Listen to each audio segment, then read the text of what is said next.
I've fallen victim to one of the worst illnesses an artist can get. Imposter syndrome. And this time around, the only cure is to completely rebrand my art style as I know it.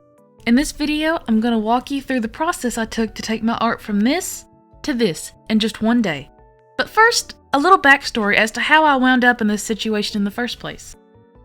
I've been in a rut when it comes to the improvement I've been making in my art journey.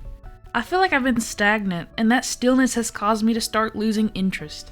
I think you should feel something when you're drawing, and that feeling should seep into the art that you're making.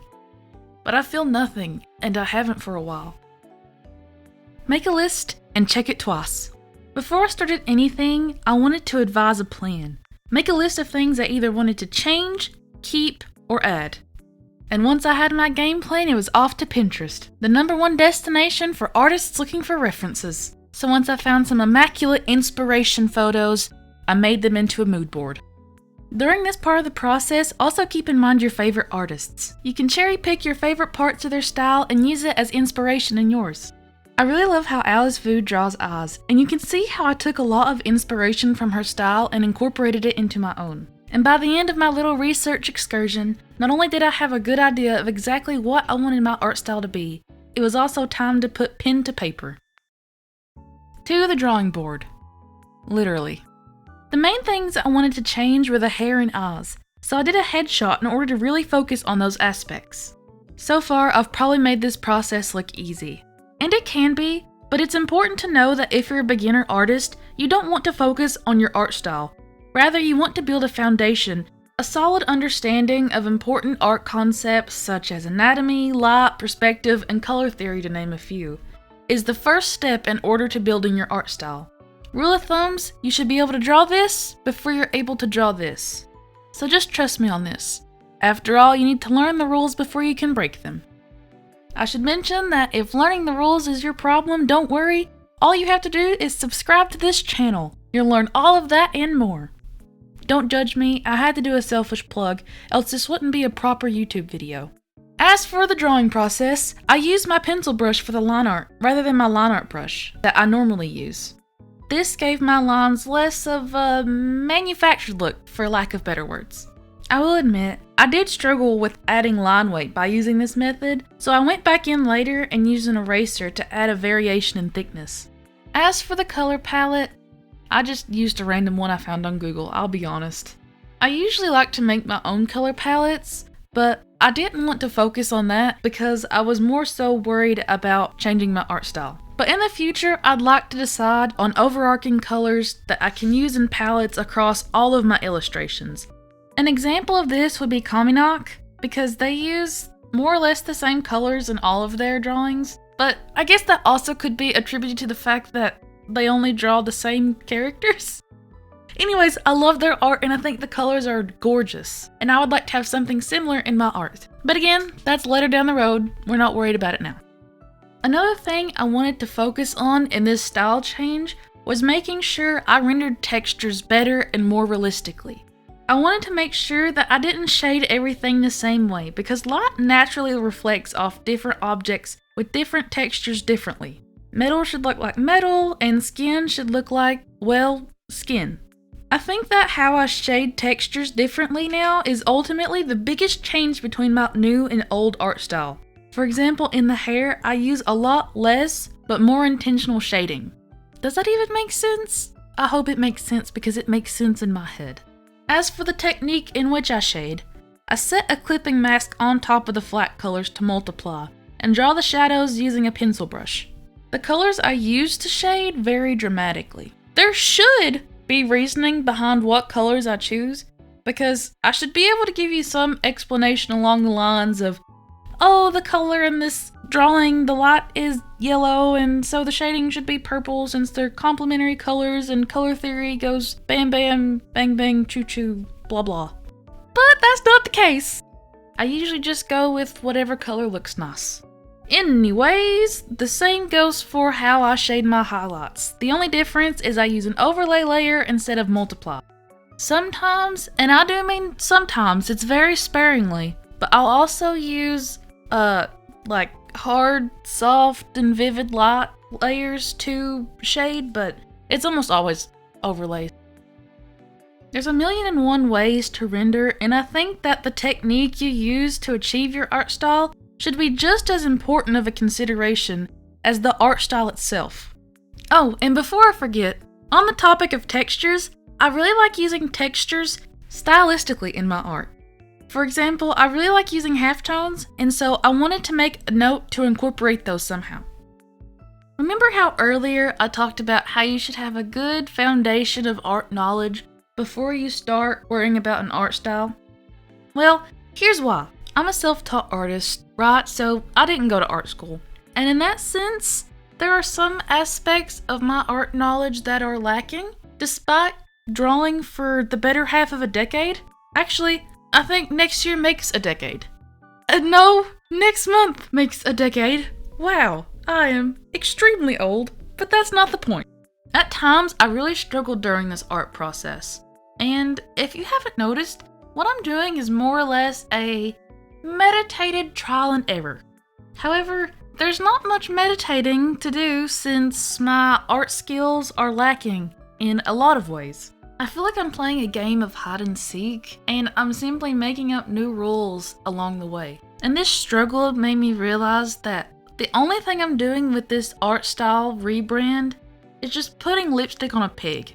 And this realization is the reason why this video is titled Finding Myself as an Artist and not How to Find Your Art Style. That's because halfway through the making of this video that was originally about art styles is when I rediscovered myself as an artist. Not only that, but it was made clear to me what direction I wanted to take my art in. Obviously, imposter syndrome and art block aren't something that should or even can be fixed simply by changing your entire art process or rebranding yourself as an artist. Inconsistency and a tendency to avoid slow progress in favor of quick fixes are some really bad habits that you don't want to fall into. Honestly, this advice goes for any and everything in life, not just drawing. Despite knowing this, I was just so fed up with how my art looked that I wanted to change it anyways. I do think that there's a line between avoiding your problems versus avoiding the things that cause problems, and my dissatisfaction with my style was something that was causing problems. I think the best cure for imposter syndrome is to avoid it in the first place. And the way you do that is to stop comparing yourself. Enjoy your art journey. Take it in and savor it, instead of only wishing for the destination. I know a lot of us are guilty of this and probably don't want to admit it, but we tend to compare ourselves to others and it really brings us down. At least I know that I do. I constantly compare myself to others and wonder why I can't be as good as them. I wonder why I even have support in the first place, because I'm a self-taught artist and nothing more. The only thing I have on my side is the amount of years under my belt, and even then, that's not that much. I really want to change my way of thinking when it comes to comparing myself to other people. I'm still trying to figure that out, and so I don't know if I can give you any advice on that. But I hope that in sharing this, you know that you're not alone in how you feel. And for art block, I think I drew myself straight into a spell of burnout. I mean, I get that if art is your job and all, there'll be times where you're not always drawing what you want to draw. But balance is key, so that shouldn't be the only thing that you're creating. Don't draw so much that you push yourself into burnout. Take breaks when needed, and make sure you're actually enjoying what you're creating. It reminds me of how a lot of art professionals will always tell you to practice every day in order to get better, when that's a recipe for burnout in a lot of people's cases. Before that feeling starts to get too overwhelming to handle, step back and reevaluate. Then come back when you're ready. I learned this the hard way because I didn't do this, and it caused me to fall into a place where my passion for art was dwindling, and it was dwindling quickly. All I can say is that I'm glad I was able to pull myself out of the pit before I was too far gone. And I hope that you can learn from my mistake and also have the ability to pull yourself out when you see yourself falling into that pit. After realizing all of these things, it cleared that cloudy feeling that surrounded how I felt about my art. And I felt it necessary to figure out what direction I wanted to take next with this newfound peace of mind. Moving forward, I want to focus on projects that I truly enjoy. Those projects being YouTube videos. In the past, my goal was to post once a week, and I had a hard time meeting that goal because I was too scared of posting videos that weren't good enough. In the end, I did post videos that I felt were good enough, but I sacrificed having a part of me in them. I feel like they're really manufactured and stiff. And even in this video, it's not truly me. But I'm working on it. I really look forward to playing around with all the different editing styles and concepts that I want to make into videos. I just need to figure out how to get my panties out of a wad and post things that are less than perfect because I'm a chronic perfectionist. Say perfectionist, I mean, I just recorded that last line over a dozen times. I counted. Yes, it was over a dozen. Someone commented on a previous video talking about how down to earth I was, and it was really sweet, but I felt like I'm anything but.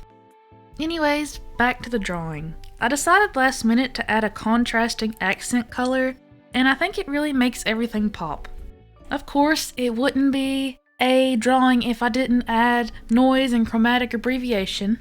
It's something that I did in my old style, and I'm more than happy to bring it into my new style because I love the way it looks. I eat that crap up. Breakfast, lunch, and dinner. I drew this over a week ago, and I still can't stop staring at this drawing because it just makes me so happy. Happy because for the first time in a good bit, this is a drawing that made me proud. Not only was I visually proud of it, but also proud because it was the first thing I made in a long time that I actually enjoyed. Not to mention the fact that this piece more or less represents a new era of me as an artist. Any Swifties out there? I hope you liked this video, and if you did, tell me in the comments. And if you didn't, also let me know. I love hearing from you guys regardless. Just be sure to hit that subscribe button on your way down there. And with that, that's all I have for you today. Thank you so much for watching and supporting my channel, and I want to give a special shout out to my patrons, Battle the Second and ZomZom527. See you next week. Bye!